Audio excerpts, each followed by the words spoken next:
Friends नमस्कार, स्वागत करती हूँ आप सभी का और उम्मीद भी करती हूँ कि आप सभी की दिवाली बहुत अच्छी हुई होगी। एक पंक्ति है या लाइन कहें जो बहुत अच्छी है कि अपना समय बुद्धिमानी से निवेश करें जो कि महत्वपूर्ण संसाधन है और जीवन में दोबारा नहीं मिलता है। बिल्कुल सत्य है, समय एक ऐसा बुद्धिमानी कहूँगी कि इसको निवेश करना चाहिए जो कि संसार में या जीवन में जब तक हम जीवित हैं दोबारा नहीं आता, जो समय गुजर जाता है। बात करूँगी आज टीजीटी पीजीटी की, उस पर जो राजस्थान में आरपीएससी फर्स्ट ग्रेड की वैकेंसी निकली हुई है, ठीक है, पीजीटी व्याख्याता के लिए। तो यहाँ पर कमेंट्स आ रहे थे कि एज कितनी है उसमें और क्या आप फॉर्म डालेंगी। तो यहाँ पर मैं बात करूँगी, मैं बिल्कुल फॉर्म डालूँगी, क्योंकि अगर हम उस भर्ती के लिए पात्र हैं तो हमें ज़रूर अप्लाई करना चाहिए, क्योंकि यूपी का कुछ अभी अता पता नहीं है कब और वैकेंसीज आएंगी, कब पेपर होगा, हमें कुछ भी क्लियर नहीं है और संभवतः दूर दूर तक कहीं कुछ दिखाई भी नहीं दे रहा है।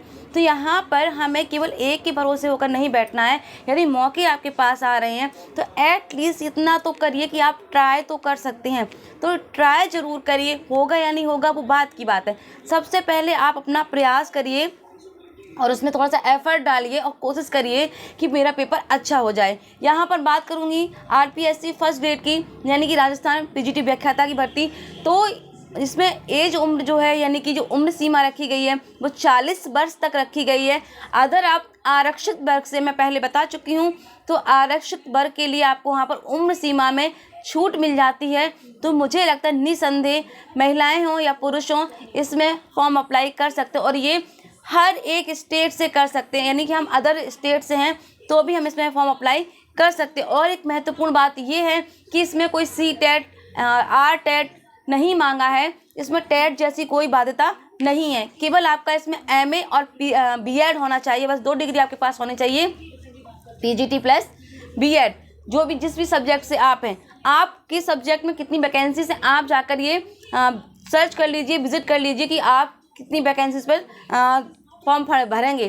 तो यहाँ पर मोस्टली सबको एक ही सीट चाहिए होती है, फ़र्क नहीं पड़ता सीटें 100 हैं या 200 हैं या 10 हैं। तो यहाँ पर आपका कितना एफर्ट काम आता है वो आपको देखना है। फर्स्ट पेपर थोड़ा टफ रहेगा क्योंकि नेगेटिव मार्किंग भी है इसमें, तो यहाँ पर हमें फर्स्ट पेपर पर थोड़ा ध्यान देना पड़ेगा। थोड़ा बहुत राजस्थान का करंट पढ़ना पड़ेगा और जो समसामयिक चलता है वो पढ़ना पड़ेगा।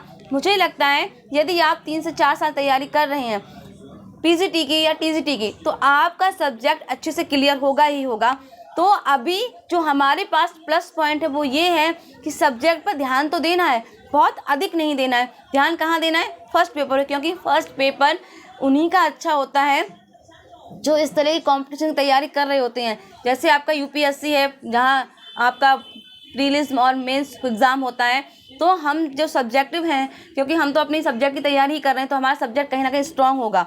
तो यहाँ हमें थोड़ा समय देना है किसमें? फर्स्ट पेपर पे लेके दोनों को चलना है। ऐसा नहीं है कि हमारा जो सब्जेक्ट बहुत अच्छा तो उसको छोड़ देना, नहीं, थोड़ा समय उसको देना, उससे ज़्यादा समय हमें किसको देना? फर्स्ट पेपर को देना है, क्योंकि फर्स्ट पेपर में पास होना बेहद ज़रूरी है। यदि वहाँ पर 40% आपके होते हैं, आप पास होते, तो ही हमारा सब्जेक्ट भी चेक होगा। तो महत्वपूर्ण बात तो यही है कि हमें फॉर्म तो भरना ही है और फर्स्ट पेपर की थोड़ी तैयारी अच्छे से करनी है। मैं पहले कह चुकी हूँ कि ध्यान इस पर नहीं देना होगा कि नहीं होगा, ध्यान ये देना है कि मुझे एक बार ट्राई करना है। एटलीस्ट ये तो देखने को मिलेगा कि पेपर आता कैसा है, क्या पैटर्न है वहाँ के पेपर का। उस पेपर से आपको काफ़ी हेल्प मिल जाएगी आपके पीजीटी एग्ज़ाम में या टीजीटी एग्ज़ाम में। तो यहाँ पर ये ध्यान देने वाली बात भी, और मैं कहूँगी कि आपको एक बार ट्राई ज़रूर करना चाहिए। अगर आप पात्र हैं, पीजीटी प्लस बीएड हैं, तो व्याख्याता के लिए आपको यहाँ पर फॉर्म भरना ही चाहिए।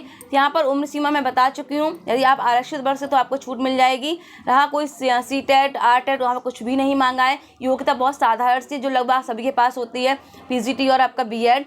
तो यहाँ पर बस आपको फर्स्ट पेपर में आप सिलेबस देख लीजिए कितना है, डीपली है, टफ भी है, नेगेटिव मार्किंग भी है। लेकिन एक बार प्रयास करेंगे, ट्राई करेंगे तो हो सकता है कुछ बहुत अच्छा हो जाए। तो प्रयास करने से पीछे बिल्कुल नहीं हटना चाहिए और ये बिल्कुल नहीं सोचना चाहिए कि मेरी किसी भी सब्जेक्ट पकड़ नहीं है।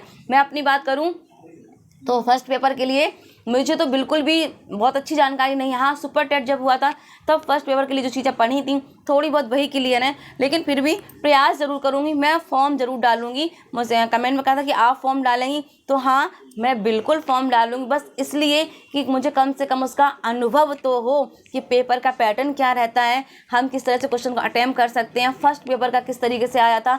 तो यहाँ पर मैंने सुपर जो आपका जूनियर दिया था GIC दिया था, और एक दो एग्ज़ाम ऐसे और दिए हैं जैसे LT ग्रेड का था। तो फर्स्ट पेपर का आइडिया तो मुझे थोड़ा बहुत, अभी मैंने EMRS का भी दिया था, तो वो पेपर भी मेरे पास है, थोड़ा बहुत मैं वहाँ से देखूंगी क्वेश्चंस कैसे बनते हैं, और हो सकता है एक दो क्वेश्चन मुझे उसमें मिल जाए। हालांकि राजस्थान का फर्स्ट पेपर बिल्कुल अलग ही होगा, क्योंकि वहाँ पर राजस्थान का पैटर्न चलेगा। तो अभी मैं थोड़ी थोड़ी फर्स्ट पेपर की तैयारी शुरू की हूँ, थोड़ी थोड़ी सी। तो यहाँ पर आप भी चीज़ों को बहुत अच्छे से पढ़िए, सब्जेक्ट बहुत अच्छा होगा, उसको साथ लेकर चलिए। फर्स्ट पेपर पर थोड़ा ज़्यादा फोकस करिएगा और फॉर्म ज़रूर डालिएगा। कम से कम एक बार अनुभव तो होगा कि राजस्थान का पेपर आता कैसा है।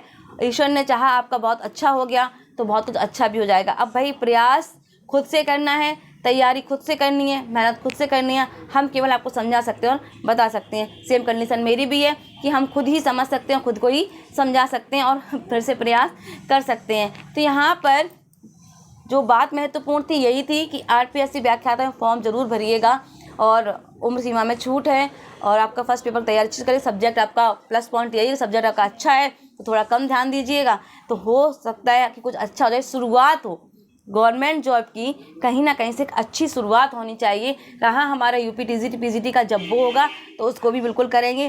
तो अभी फ़िलहाल जो हमारे सामने अच्छा मौका है उसका सदुपयोग करिए, तो ट्राई करिए और शुरू हो जाइए। दिवाली हो चुकी है, अच्छे से त्यौहार एंजॉय हो गया है। आप ज़्यादा समय को अपना इधर उधर ना फैलाते हुए अपने समय को समेट लीजिए अपने आप में, और फिर से अपनी स्टार्टिंग पढ़ाई की कर दीजिए।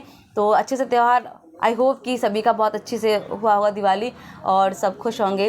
तो इस खुशी के साथ ही अपनी पढ़ाई भी अच्छे से स्टार्ट कर दीजिए। यहीं वाणी को विराम दूंगी। बात अच्छी लगी हो तो इच्छा है आपकी सब्सक्राइब कर सकते हैं, चैनल को लाइक भी कर सकते हैं, और कमेंट्स में कुछ अच्छी जानकारी हो या मुझे कुछ सजेशन देना हो तो आप बेझिझक दीजिए।